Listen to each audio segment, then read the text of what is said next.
तो नमस्कार, आदाब, सत श्री अकाल, राम राम, खम्मा गणी। दोस्तों मैं रजनी स्वागत करती हूँ आपका हमारे चैनल द सक्सेस में। तो दोस्तों आज है 9 जुलाई और 9 जुलाई के शाम, वैसे मेरा वीडियो पहले 6 बजे आता था दोस्तों, बट अब स्कूल की वजह से ना टाइम थोड़ा सा कम मिल पाता है, तो लेट ही हो जाता है अक्सर, क्योंकि थोड़ा सा रेस्ट भी करना पड़ता है स्कूल से आने के बाद में, फिर खबरें ढूंढती हूँ, फिर बनाती हूँ, तो थोड़ा सा लेट हो जाता है। तो वीडियो मिल जाएगा आपको, लेट मिले बट हर दिन डेली मैं लाने की कोशिश करूँगी कि डेली वीडियो मिल जाए, ठीक है। तो दोस्तों बात करते हैं, आज एक न्यूज़ थी, गंगा नदी के जल में कोरोना का अंश नहीं पाए गए हैं। तो ये न्यूज़ मैंने इसलिए डिस्कस करी है क्योंकि गंगा नदी दोस्तों अक्सर चर्चा में रहती है और इंटरव्यू में बहुतों बार पूछे जाते हैं, और कई बार दोस्तों गंगा एक्शन प्लान के बारे में, इन सब के बारे में पूछे जाते हैं। और बिकॉज ऑफ कोरोना गंगा नदी कितनी चर्चा में रही थी, आप सबको पता है गंगा नदी में कितने सारे शव तैरते हुए पाए गए थे। इसकी वजह से सबको ये लग रहा था कि मे बी गंगा नदी का पानी जो है कंटेमिनेटेड हो गया हो, प्रदूषित हो गया हो, शायद पीने लायक नहीं रहा हो। और गंगा नदी के पानी से एक गांव, एक शहर, ये एक राज्य ही नहीं, कईयों राज्य डिपेंडेंट है उसके पानी पे। और अगर उसका पानी प्रदूषित हो जाता है तो हमारे लिए बहुत चिंता का विषय था। तो बहुत सारी स्टडीज़ पानी पे की गई, जैसे ही वो शव वगैरह निकाले गए उनके बाद में अब उनकी रिपोर्ट सामने आई है, जिसमें बोला गया है कि गंगा नदी के पानी में कोरोना का अंश नहीं है, वो पानी वैसे ही क्लियर है जैसे कि पहले था। तो आप सोच रहे हो, इसलिए हम गंगा को माता के बराबर बोलते हैं कि कितने सारे शव तैरे थे दोस्तों। ऐसे तो नहीं है कि वो सारे कोई मर्डर करके डाले गए थे, हो सकता है कुछ ने उस मौके का फ़ायदा भी उठाया हो, बट शायद ज़्यादातर शव उस टाइम पे ऐसे ही होंगे जो कोरोना से पीड़ित थे और उनके पास जलाने के लिए जगह नहीं थी। ऐसी चीज़ों पे मैं तो बात भी नहीं करना चाहती, हमारे देश के ऐसे सिचुएशन हुई थी।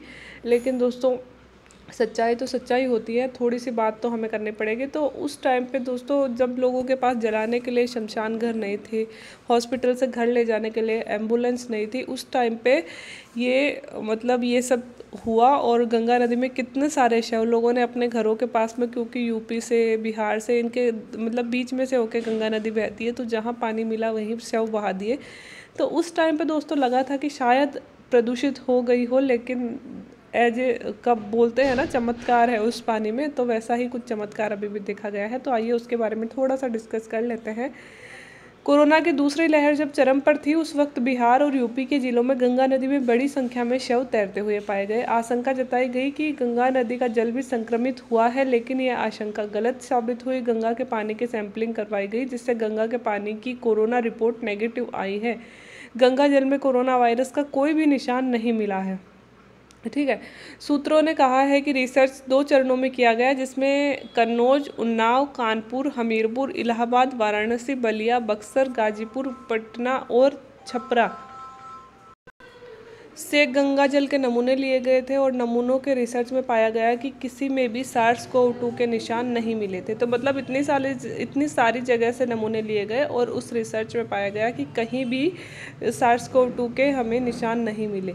वायरोलॉजिकल स्टडी ने पानी के नमूनों से वायरस के RNA को निकाला, ताकि पानी में वायरल लोड को निर्धारित करने के लिए RT-PCR परीक्षण किया जा सके। और स्टडी में नदी की जैविक विशेषताओं की जाँच भी शामिल थी, ठीक है। तो टेस्ट किया कैसे गया है दोस्तों, थोड़ा सा, क्योंकि हमसे इंटरव्यू में पूछ लिया जाता है अच्छा पानी का कैसे टेस्ट किया गया, तो दोस्तों इसी तरह से किया गया था कि पानी के नमूनों से वायरस के RNA को निकाला गया, ताकि पानी में वायरल लोड को निर्धारित करके उसका RT-PCR परीक्षण किया जा सके। और इसके अलावा स्टडी की नदी की जैविक विशेषताओं की भी जाँच की गई थी। गौरतलब है कि उत्तर प्रदेश और बिहार कोरोना की दूसरी लहर में बुरी तरह से प्रभावित हुए थे, और आशंका जताई गई थी कि कोविड-19 संक्रमित रोगियों ने शवों ने नदियों के पानी को दूषित कर दिया था। लेकिन अब स्टडी में पाया गया कि गंगा का जल पहले की तरह ही संक्रमण मुक्त है, ठीक है। बता दें कि स्टडी जल शक्ति मंत्रालय के तहत ही राष्ट्रीय स्वच्छ गंगा मिशन के द्वारा वैज्ञानिक और औद्योगिक अनुसंधान परिषद CSIR के भारतीय विश्वविज्ञान अनुसंधान संस्थान लखनऊ, केंद्रीय प्रदूषण नियंत्रण बोर्ड और राज्य प्रदूषण नियंत्रण सहयोग से किया गया। तो दोस्तों ये भी याद रखनी है कि स्टडी करने वाला कौन था, और ये भी याद रखनी है कैसे की गई, और ये भी याद रखना है कि इसकी रिपोर्ट क्या आई है ना। क्योंकि हो सकता है दोस्तों कि डायरेक्ट क्वेश्चन तो नहीं पूछा जाएगा कि गंगा का पानी पॉजिटिव आया है नेगेटिव आया, लेकिन किसी ना किसी तरह से हो सकता है घुमा के पूछ लिया जाए, या फिर गंगा नदी के पानी पे तो अक्सर बातें होती ही रहती हैं, तो है ना। तो कोरोना के बारे में भी भाई इतने शव तैरने के बाद में प्रदूषित हुआ कि नहीं हुआ, क्या रिपोर्ट थी, तो हम ये स्टडीज़ का एक दो का नाम ले देते हैं ना, तो आंसर थोड़ा सा इफेक्टिव बन जाता है। मेंस में तो मुझे नहीं लगता आएगा, हो सकता है कुछ इनडायरेक्टली इससे पूछ लिया जाए, लेकिन इंटरव्यू में ज़रूर पूछा जा सकता है, क्योंकि गंगा नदी हमारी चर्चा में रहती है और कोरोना की वजह से और ज़्यादा चर्चा में रही है। तो इंटरव्यू वाले बच्चे थोड़ा सा इस पर ध्यान दे ले, बाकी मेंस के लिए तो बहुत इंपॉर्टेंट तो नहीं है, ठीक है। अब दोस्तों Rajasthan high court live streaming के लिए तैयार है। तो दोस्तों देखो, राजस्थान की मैं ऐसी न्यूज़ उठाती हूँ, आपको लगता होगा ये भी कोई न्यूज़ हुई, लेकिन क्या करें राजस्थान। अब देखो हम पढ़ते राजस्थान है, राजस्थान की न्यूज़ कैसी आती है, यहाँ पे नाली फूट गई, यहाँ पे पानी आ गया, यहाँ पे कीचड़ भर गया, ये वो, है ना। मतलब कोई इंपॉर्टेंट न्यूज़ ही नहीं लगती जो पढ़ी जा सके। या फिर सरकार की गहमा गहमी जो चलती रहती है, पायलट खेमा, गहलोत खेमा, ये भी अपने काम की नहीं है। तो बहुत कम न्यूज़ मिल पाती है जो काम की। इसीलिए मैं हमेशा बोलती हूँ कि राजस्थान के लिए मूमल पढ़ा कीजिए, है ना। मैं हमेशा मूमल पे ही डिपेंड रहती थी राजस्थान के लिए, तो स्पेशली वो वैसे तो डेली करंट अफेयर्स पढ़ती थी जिसमें हमारे नेशनल इंटरनेशनल कवर हो जाए, बट राजस्थान के करंट अफेयर्स के लिए हम न्यूज़पेपर पे डिपेंड नहीं रह सकते। उसके लिए आप मंथली मूमल आती है, 2 मंथ्स की आती है, 6 मंथ्स की आती है, वो थोड़ा सा पढ़ लिया कीजिए। उससे बाहर कभी नहीं जाता है वो ना, लगभग सारी चीज़ें कवर कर लेती है, तो थोड़ा सा वो देख लिया कीजिए, है ना। तो हमारे राजस्थान के हाई कोर्ट ने दोस्तों, न्यूज़ ये है कि हमारे हाई कोर्ट ने लाइव स्ट्रीमिंग के लिए, जैसे कि संसद की लाइव स्ट्रीमिंग होती है ना, वैसे ही लाइव स्ट्रीमिंग के लिए हाँ भर दी है कि we are ready for live streaming. तो क्या मुद्दा था यह पूरा हम यहाँ पे देख लेते हैं। कुछ ही दिन पहले भारत के सुप्रीम कोर्ट के जज DY चंद्रचूड़ की अध्यक्षता वाली कमेटी ने सभी हाई कोर्ट की CJ को लाइव स्ट्रीमिंग के लिए मॉडल गाइडलाइन भेजी थी। देखो हमारे जो सुप्रीम कोर्ट के जज हैं, मतलब जज बहुत सारे जज वहाँ पे रहते हैं, तो एक जज हैं DY चंद्रचूड़, उनकी अध्यक्षता में एक कमेटी बनाई गई थी और उस कमेटी ने जो भारत के जितने भी हाई कोर्ट्स हैं उनके CJ को, मतलब उनके जो चीफ जस्टिस हैं, मतलब भारत में जितने भी हाई कोर्ट हैं उनके जो चीफ जस्टिस हैं उनको लाइव स्ट्रीमिंग के लिए, कि हम लाइव स्ट्रीमिंग करना चाहते हैं, मतलब जो भी वो मामला उसमें अदालतों में चल रहा है वो लाइव दिखे लोगों को, है ना। तो ये करना चाहते हैं, तो उसके लिए मॉडल गाइडलाइन भेजी थी कि इस तरह से हम यह प्रोग्राम करना चाहते हैं, है ना। जिसमें सुप्रीम कोर्ट ने ये बोला था कि जो सभी हाई कोर्ट हैं वो अपनी तरफ से गाइडलाइन बना सकते हैं और जो हमने गाइडलाइन भेजी है उसमें सजेशंस दे सकते हैं और उसी के अकॉर्डिंग सबकी अपनी अपनी गाइडलाइन होगी। तो जैसे कि सब राज्यों को भेजी गई थी, ऐसी एक गाइडलाइन राजस्थान के पास में भी आई और राजस्थान से भी सुझाव मांगे गए। इस पर राजस्थान हाई कोर्ट ने जवाब दिया है कि हाई कोर्ट स्तर पर गाइडलाइन बनाने की छूट देने के बजाय सुप्रीम कोर्ट ही सभी के लिए एक जैसी गाइडलाइन बना दे। अर्थात Rajasthan high court live streaming के लिए सहमत है तथा अब राजस्थान को सुप्रीम कोर्ट की गाइडलाइन का इंतजार है। हमारा सुप्रीम कोर्ट, हमारा जो हाई कोर्ट है राजस्थान का, वो ये बोल रहा है कि भाई हमें गाइडलाइन बनाने की ज़रूरत नहीं है, हम ये चाहते हैं कि सुप्रीम कोर्ट ही सभी हाई कोर्ट्स के लिए एक गाइडलाइन बना दे कि इस तरह से आपको इन केसों की लाइव स्ट्रीमिंग करनी है और उसके आधार पर ही हम लोग काम करेंगे और हम लोग रेडी हैं लाइव स्ट्रीमिंग के लिए। हमें कोई प्रॉब्लम नहीं है कि जो अदालतों में कार्यवाही हो रही है वो जनता को हम प्रत्यक्ष रूप से दिखाएं। ऑब्वियसली हम चाहते भी हैं और हम दिखाना चाहते हैं, तो इसके लिए राजस्थान हाई कोर्ट ने हाँ भर दी है। बस शर्त इतनी रखी है कि सभी जो हाई कोर्ट्स हैं उनसे सजेशन ना मांगे, उनसे अलग अलग गाइडलाइन ना बनवाए, बल्कि ये काम करे कि एक ही गाइडलाइन बना दे, वो राजस्थान मतलब सुप्रीम कोर्ट ही बना दे गाइडलाइन और वो सभी जो राज्य हैं उनके हाई कोर्ट्स में वही एक सेम गाइडलाइन लागू हो, ठीक है। सामान्य जनता लाइव स्ट्रीमिंग के द्वारा, दोस्तों यहाँ पे एक पॉइंट है, देखो जनहित याचिका का कोई मामला ऐसा आता है जिसमें जनता को कुछ उससे मतलब लाभ मिलेगा, है ना, वैसे मामले दिखेंगे। ये नहीं है कि कोई पति पत्नी का आपसी मामला है और उसका केस चल रहा है और वो हम देख सकते हैं। वैसे मामले जो प्राइवेट मामले होते हैं वो नहीं देखे जा सकेंगे। जो जनहित वाले मुद्दे होते हैं ना वो हम लाइव स्ट्रीमिंग में देख सकेंगे। तो जनहित याचिका का कोई मामला, उसमें जज ने क्या सवाल किया, क्या टिप्पणी की, सरकारी वकील ने क्या पक्ष रखा, याचिका लगाने वाले व्यक्ति ने क्या बोला, दूसरे वकील ने क्या बोला, यह सब कुछ हम लाइव देख सकेंगे। लेकिन दोस्तों एक बात यहाँ पे थोड़ी सी याद रखनी है कि हम ऐसा नहीं है कि हम हर एक केस लाइव देख सकेंगे। भाई दो पति पत्नी का प्राइवेट मैटर है, उन्होंने आपसी कोई इल्ज़ाम लगाया है तो उसको हम लाइव नहीं देख सकेंगे। बहुत सारे किसी लड़के का सेंसिटिव मामला होता है, किसी पे केस दर्ज करवाती है, किसी से मतलब रेप के केस होते हैं या फिर ब्लैकमेलिंग के केस होते हैं, तो ऐसे नहीं है कि हम वो सारे केस लाइव देख सकेंगे, बिल्कुल नहीं। जो जनहित याचिका वाले केस होंगे जिससे जनता को फ़ायदा होगा और किसी की प्राइवेसी में कोई हनन नहीं हो, वैसे ही मामले हम देख सकेंगे लाइव, ठीक है। तो ये थी दोस्तों हमारी न्यूज़ की, मतलब हाँ भर दी है, हमारे हाई कोर्ट ने हाँ भर दी है, सुप्रीम कोर्ट ने गाइडलाइन भेजी थी कि आप लोग अपनी अपनी गाइडलाइन बना लो, लेकिन हमारे हाई कोर्ट ने बोला है कि सर जी आप ही गाइडलाइन बना दीजिए, उसी के अकॉर्डिंग हमें दे दीजिए, we are ready for live streaming. ठीक है, अगले तरफ चलते हैं। ये इंटरनेशनल न्यूज़ है दोस्तों जैकब जुमा की। जैकब जुमा का नाम तो आपने कहीं ना कहीं सुना होगा, दक्षिणी अफ्रीका के बहुत ही फेमस राष्ट्रपति रहे हैं। मतलब जब वो फेमस, मतलब ज़रूरी नहीं है अच्छे काम के लिए ही फेमस हो, मतलब चर्चा में रहते थे जब उनका कार्यकाल था। इससे पहले अब जो राष्ट्रपति हैं उनसे पहले जैकब जुमा ही थे, तो अभी फिर से वो चर्चा में है। वो क्यों चर्चा में है वो हम देख लेते हैं, क्योंकि दोस्तों कभी कभी ये ना प्री में तो ना नाम ही पूछ लिए जाते हैं, लाइक मैंने दिया है ना जैकब जुमा कौन है, ऐसे ही पूछ रहा जाता है प्री में। तो 10 एक क्वेश्चन आते हैं जो बिल्कुल फैक्चुअल होंगे और बिल्कुल ऐसे फैक्ट टू फैक्ट ही पूछे जाएंगे, है ना, तो ऐसे ही पूछ लिए जाते हैं। तो हमें थोड़ा सा जो सुर्खियों में रहते हैं कोई बड़े बड़े लोग, उनके बारे में थोड़ा सा पता होना चाहिए, क्योंकि ऐसे क्वेश्चन प्री में बहुत बनते हैं। दक्षिणी अफ्रीका के पूर्व राष्ट्रपति जैकब जुमा ने अदालत की अवमानना के लिए उन्हें सुनाई गई 15 माह की कैद की सजा पर अमल करने के लिए खुद को अधिकारियों के हवाले कर दिया था। दोस्तों उन पे केस चल रहा था कोर्ट की अवमानना का, है ना। कोर्ट की अवमानना तो आपने पढ़ी होगा, सुना होगा, मैंने भी पढ़ाया कई बार कि कोर्ट की जो कहे हुए आदेश को ना मानना, है ना, वो कोर्ट की अवमानना होती है। उसके लिए वहाँ के कोर्ट ने उन्हें 15 माह की सज़ा सुनाई थी, और वो मतलब जेल आ नहीं रहे थे, छुपे हुए या फिर ऐसे थे, तो कि पुलिस अधिकारी उन्हें गिरफ्तार करने ही वाले थे। उनको टाइम पीरियड दिया गया था कि इतने टाइम में या तो आप खुद आ जाइए थाने या हम आपको गिरफ्तार करेंगे। तो दोस्तों उनका टाइम पीरियड ख़त्म होने से पहले ही उन्होंने खुद अधिकारियों के सामने आके खुद को उनके हवाले कर दिया है।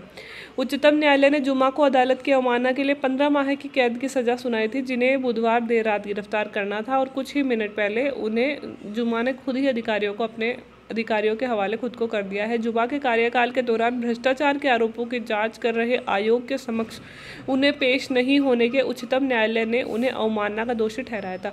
अब अवमानना कैसे हुई थी दोस्तों, कि देखो जब वो राष्ट्रपति थे तो उन्होंने बहुत सारे करप्शन किए थे, और उस करप्शन के आधार पर उन पर ना एक आयोग बिठाया गया था, जाँच आयोग बिठाया गया था। जो जाँच आयोग दोस्तों जब जाँच करेगा तो जिस व्यक्ति के खिलाफ जाँच कर रहा है उसका सहयोग तो चाहिए ना, सवाल जवाब तो उसी से करेगा। तो वो क्या कर रहे थे, उस आयोग को सपोर्ट नहीं कर रहे थे, मतलब जब वो आयोग बुला रहा था तो उसके सामने नहीं जा रहे थे। इस पे वहाँ का जो सुप्रीम कोर्ट है साउथ अफ्रीका का, उसने उन्हें चेतावनी दी थी कि आपको मतलब आयोग के सामने आना पड़ेगा, वरना हम आपके खिलाफ कार्रवाई करेंगे। फिर भी वो उस आयोग के सामने नहीं आए थे, तो सुप्रीम कोर्ट की बात नहीं मानी, तो यह क्या हुआ, कोर्ट की अवमानना मानी गई, और कोर्ट की इस अवमानना के खिलाफ उन्हें 15 माह की सज़ा सुनाई गई है।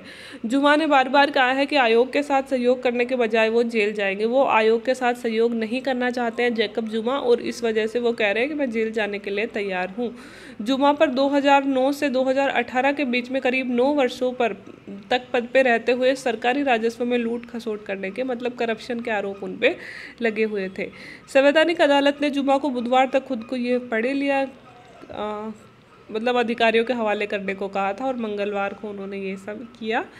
और उच्च न्यायालय के मामले पर शुक्रवार को उच्च न्यायालय मामले पर शुक्रवार को सुनवाई करेगा, लेकिन कानून विशेषज्ञों को कहना है कि जुमा के हक में फैसला आने की संभावना बेहद कम है, क्योंकि उच्चतम न्यायालय के फैसले को उच्च न्यायालय रद्द नहीं कर सकता है।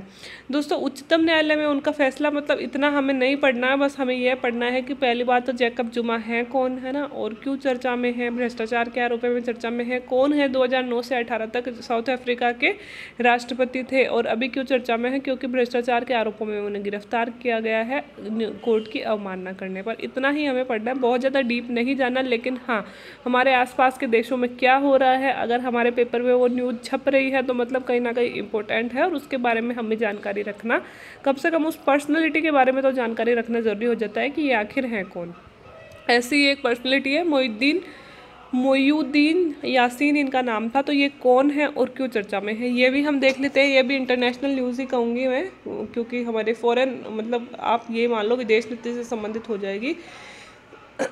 तो मलेशिया की सत्तारूढ़ गठबंधन की सबसे बड़ी पार्टी ने गुरुवार को कहा है कि वह देश के प्रधानमंत्री मोयुद्दीन यासीन से तुरंत समर्थन वापस ले लेगी। अब आपको समझ में आ गया होगा कि मोयुद्दीन यासीन कौन है। दोस्तों मलेशिया में जिस की अभी सरकार है वो प्रधानमंत्री है मोइनुद्दीन यासीन, और उन्हीं की जो सबसे बड़ी गठबंधन की पार्टी है, मतलब उन्होंने गठबंधन से सरकार बनाई थी और उस पार्टी ने कहा है कि वो यासीन से समर्थन वापस ले रही है। लाइक जैसे कि हमारे जो प्रधानमंत्री जी हैं मोदी जी, अगर वो गठबंधन की सरकार में होते और वो पार्टी अगर गठबंधन की बोलती कि हम मोदी जी से अपना समर्थन वापस ले रहे हैं तो क्या होगा, सरकार गिर जाएगी। वैसे ही हालत अभी ये जो मलेशिया है वहाँ पे हो रही है। उन्होंने यासीन से नए नेता के लिए रास्ता बनाने का आग्रह किया। उन्होंने स्वयं अपने प्रधानमंत्री को बोला है कि आप खुद एक नया नेता, मतलब किसी और को प्रधानमंत्री बना दीजिए अपनी जगह। इस घोषणा से देश की राजनीति में हलचल मच गई है, जिससे आम चुनाव की स्थिति बन सकती है, और अगर यासीन ने अपना पद छोड़ने से इनकार कर दिया तो उनके नेतृत्व वाली सरकार गिरने की भी संभावना। या तो देखो यासीन इनके कहने पर पद छोड़ देते हैं, और अगर नहीं छोड़ते तो क्या होगा, नहीं छोड़ते तो अपनी तरह विश्वास मत जताना पड़ेगा उनको, और विश्वास मत अगर उनकी पार्टी उनके पक्ष में नहीं है तो विश्वास मत आ ही नहीं सकता। तो फिर क्या हो जाएगी, सरकार गिर जाएगी, और सरकार गिर जाएगी तो फिर से नए चुनाव करवाने पड़ेंगे। मतलब उनकी राजनीतिक हलचल वहाँ पे मची हुई है। मार्च 2020 में मोइनुद्दीन यासीन ने सत्ता संभाली थी। अभी मार्च 2020 में ही वो प्रधानमंत्री बने थे, उस समय जब उन्होंने पूर्व सत्तारूढ़ गठबंधन को छोड़ दिया और एक नई सरकार बनाने के लिए संयुक्त मलेशियाई राष्ट्रीय संगठन यानी UMNO और अन्य दलों के साथ हाथ मिला लिया था। जब 2020 में दोस्तों चुनाव हुए तो जब वो उस चुनाव में जिसमें वो पूर्व सत्तारूढ़, मतलब पहले जब सत्तारूढ़ थे और जिस गठबंधन में शामिल थे, उस गठबंधन को छोड़कर दोस्तों उन्होंने एक नए गठबंधन से हाथ मिलाया, मतलब अलग गठबंधन बनाया अलग दलों का, और उसके साथ मिलकर उन्होंने सरकार बनाई थी, और उसका नाम था UMNO, मतलब संयुक्त मलेशियाई राष्ट्रीय संगठन। तो UMNO के अध्यक्ष जो है अहमद जाहिद हमीदी ने कहा है कि यासीन की सरकार कोरोना वायरस महामारी को रोकने में विफल रही, जिससे आर्थिक संकट पैदा हुआ। उन्होंने यासीन को इस्तीफा देने का आग्रह किया है। मतलब जो खुद उनकी पार्टी है, जिस पार्टी से मिलकर उन्होंने सरकार बनाई थी, वो खुद यूँ कह रही है कि जो ये प्रधानमंत्री हैं कोरोना वायरस से लड़ने में बिल्कुल असफल रहे हैं, और इस वजह से मलेशिया जो देश है वो आर्थिक संकट में आ गया है। ठीक है, और जाहिद ने मोइनुद्दीन को इस्तीफा देने और नए नेता के लिए रास्ता बनाने का आग्रह कर दिया है, जब तक कि महामारी कम ना हो जाए, ताकि आम चुनाव सुरक्षित रूप से हो सके। तो जो ये पार्टी के नेता हैं जाहिद, इन्होंने बोला है कि क्योंकि अभी बिकॉज ऑफ कोरोना वायरस हम चुनाव नहीं करवाना चाहते, तो यह उचित होगा कि यासीन जी जो है ये खुद ही अपना पद छोड़ दे और अपनी जगह किसी और को मतलब प्रधानमंत्री बना दे, ताकि आम चुनाव जब कम हो जाएगी तब हम सुरक्षित रूप से करवा लेंगे। उन्होंने कहा कि एक ऐसी सरकार को अनुमति देना महत्वपूर्ण है जो वास्तव में स्थिर हो, जिसके पास बहुमत हो और जनादेश हो। UMNO का यह फैसला ऐसे समय में आया है जब मोइनुद्दीन ने UMNO को अपना डिप्टी बनाया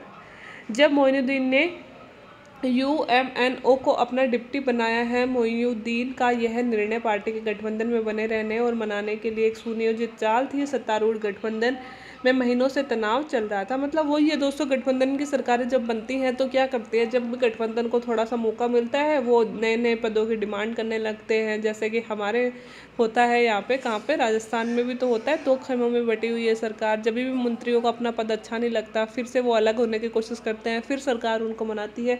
ऐसा ही कुछ वहाँ पे भी चल रहा था। प्रधानमंत्री कार्यालय ने रक्षा मंत्री इस्माइल साबरी को उप प्रधानमंत्री के रूप में नामित किया और कहा कि अभी भी अपने सुरक्षा पद को वो बरकरार रखेंगे। इसने कहा कि नियुक्ति मोइनुद्दीन को स्वास्थ्य और आर्थिक संकट के बीच में देश का प्रबंधन करने में मदद करेगी। मोइनुद्दीन ने पिछले साल अपनी कैबिनेट में उप प्रधानमंत्री की नियुक्ति नहीं करके परंपरा को तोड़ा था। मतलब वहाँ पे एक परंपरा थी कि हमेशा से वहाँ पे उप प्रधानमंत्री बनाया जाता था, बट उन्होंने पहले उप प्रधानमंत्री नहीं बनाया था, लेकिन अब तो उन्होंने बना भी दिया था।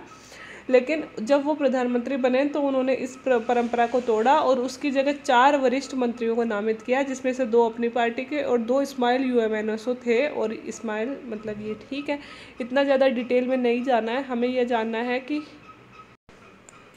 तो हमें थोड़ा सा बस ये जानकारी होनी चाहिए कि मलेशिया के PM हैं कौन, क्यों चर्चा में है, क्यों उनकी पार्टी गिरने वाली है और नई सरकार आने वाली है। अगर नए प्रधानमंत्री बनते हैं तो उनका भी नाम हमें थोड़ा सा पता होना चाहिए। ठीक है, अब हमारे लिए सबसे बड़ी न्यूज़ ये है दोस्तों, लास्ट न्यूज़ जो है आज की, और हमारे लिए बहुत इंपॉर्टेंट भी है बिकॉज ये राजस्थान की न्यूज़ है। तो राजस्थान में एक नया क्या बोलते हैं इसको, कॉरपोरेशन बनने जा रहा है और उसका नाम है, इसको रिडको बोला जा रहा है, RICDCO, रिडको बोला जा रहा है इसको।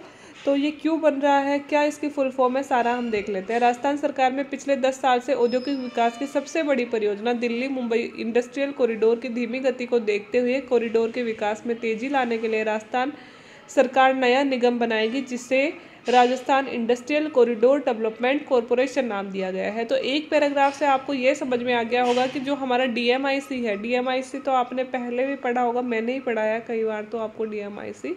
तो डीएमआईसी जो था वो राजस्थान में बड़ी ही धीमी गति से चल रहा है, तो उसमें गति लाने के लिए राजस्थान सरकार एक ये कॉरपोरेशन बना रही है। डीएमआईसी जो है दोस्तों ये दिल्ली है और ये है महाराष्ट्र। तो दिल्ली से होते हुए दिल्ली, फिर मतलब थोड़ा सा यूपी, दिल्ली और इधर राजस्थान, फिर इधर गुजरात, इधर महाराष्ट्र और एमपी भी इसमें आएगा। इनसे होते हुए दोस्तों एक कॉरिडोर बन रहा है। कॉरिडोर मतलब एक ऐसा रास्ता बन रहा है जिसके चारों तरफ लगभग 150 किलोमीटर में सिर्फ इंडस्ट्री होंगे। तो यहाँ से इंडस्ट्री शुरू होगी और महाराष्ट्र में जाके, मतलब दिल्ली से शुरू होगी, महाराष्ट्र में ख़त्म होंगी। इस रास्ते के बीच में जो भी राज्य आएंगे, अपना राजस्थान भी आ रहा है और सबसे बड़ा हिस्सा अपने राजस्थान का ही आ रहा है, तो उनका बहुत ज़्यादा डेवलपमेंट होने वाला है। यहाँ पे बड़ी बड़ी इंडस्ट्रीज़ लगेंगी, बड़े बड़े कॉरिडोर्स बनेंगे, स्टेज बनेंगे, है ना, और तो एक्सक्लूसिव इकोनॉमिक जोन्स बनेंगे। इससे क्या होगा, बहुत ज़्यादा फ़ायदा होगा और व्यापार और निवेश बहुत ज़्यादा बढ़ेगा। तो ये है डीएमआईसी, दिल्ली से मुंबई का इंडस्ट्रियल कॉरिडोर बनेगा। ठीक है, तो ये दोस्तों 5-6 राज्यों से गुजर रहा है और ये राजस्थान से भी गुजर रहा है और राजस्थान से बहुत बड़ा हिस्सा। अगर आपने डीएमआईसी नहीं पढ़ा है तो मेरे पुराने वीडियोस देख लीजिए, खोल के प्लेलिस्ट में जाके, पूरा डीएमआईसी मैंने वहाँ पे पढ़ा रखा है।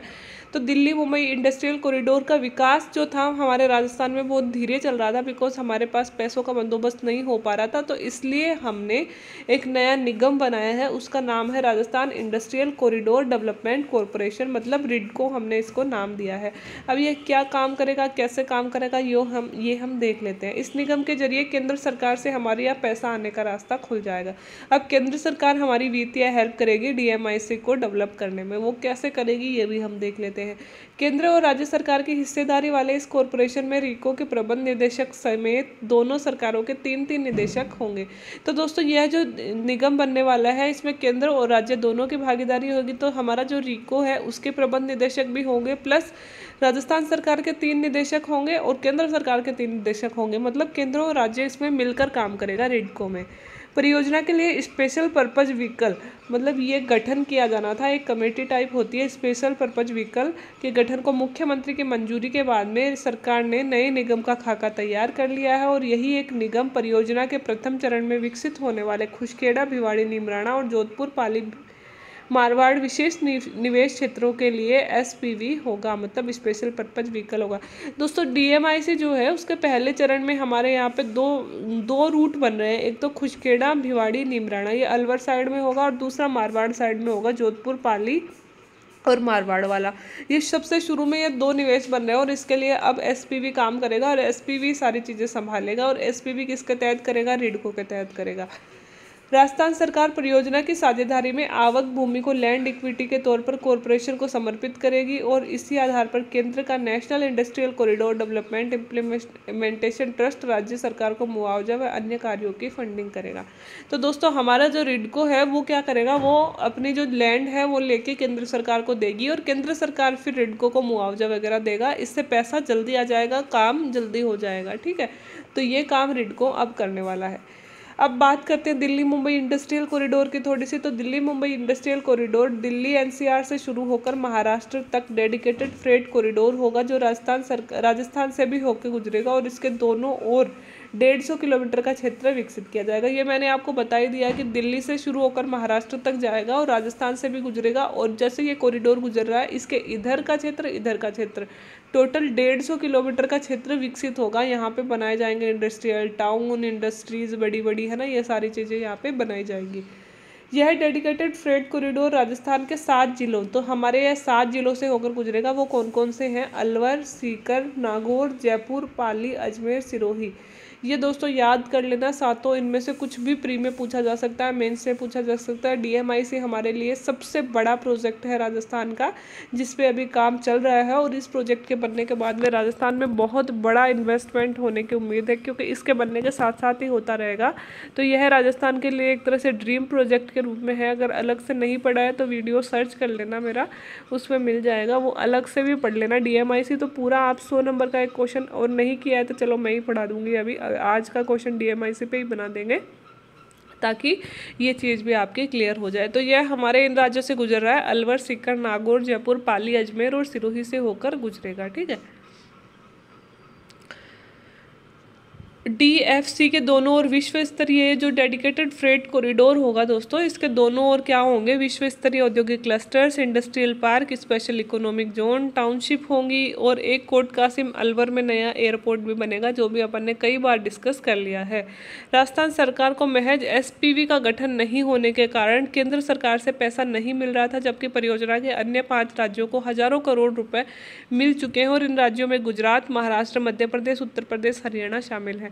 तो क्योंकि हमने SPV का गठन नहीं किया था इतने दिन, इसलिए हमें पैसे आने में दिक्कत हो रही थी। अब हमने SPV का गठन कर लिया है तो हमें भी पैसे मिल जाएंगे हमसे पहले दोस्तों, जबकि सबसे ज़्यादा हिस्सा DMIC का राजस्थान में से गुजरता है, फिर भी राजस्थान पीछे चल रहा है। हमसे पहले गुजरात ने, हरियाणा ने, इन्होंने कितने सारे हजारों करोड़ रुपए केंद्र सरकार से ले लिए। तो अब हमें भी उम्मीद है कि हम भी जल्दी ही निवेश प्राप्त करेंगे, और जल्दी ही DMIC का काम हमारे यहाँ पे बहुत ज़ोरों शोरों से शुरू हो जाएगा। तो ये थे दोस्तों आज के करंट अफेयर्स। उम्मीद है आपको अच्छे लगे होंगे। अगर अच्छे लगे हो तो वीडियो को लाइक, शेयर एंड सब्सक्राइब करते हैं। वीडियो देखने के लिए थैंक यू सो मच।